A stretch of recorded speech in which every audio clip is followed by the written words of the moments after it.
بسم اللہ الرحمن الرحیم۔ فرمان نبوی ہے کہ اللہ تعالیٰ کوئی بھی عمل قبول نہیں کرتا جب تک وہ خالص اسی کے لیے نہ ہو۔ حضور اکرم صلی اللہ علیہ وسلم نے فرمایا، تم مجھے غریب اور کمزور لوگوں میں تلاش کرو، میں ان کے ساتھ رہتا ہوں، ان کی وجہ سے تمہیں رزق ملتا ہے۔ رسول اللہ صلی اللہ علیہ وسلم نے فرمایا، میری ساری امت بہشت میں جائے گی مگر وہ شخص جنت میں نہیں جائے گا جس نے میری اطاعت سے انکار کیا۔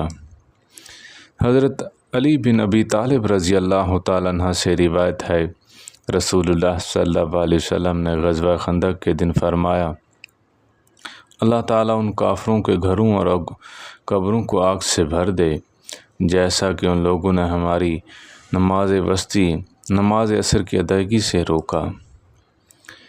حضرت سعد بن ابی وقاص رضی اللہ تعالیٰ عنہ سے روایت ہے کہ میں نے نبی کریم صلی اللہ علیہ وسلم کو یہ فرماتے ہوئے سنا، جس کا میں ولی ہوں اس کا علی ولی ہے، اور میں آپ صلی اللہ علیہ وسلم کو حضرت علی رضی اللہ تعالیٰ عنہ سے یہ فرماتے ہوئے سنا، تم میرے لیے اسی طرح ہو جیسے ہارون علیہ السلام موسیٰ علیہ السلام کے لیے تھے، مگر میرے بعد کوئی نبی نہیں۔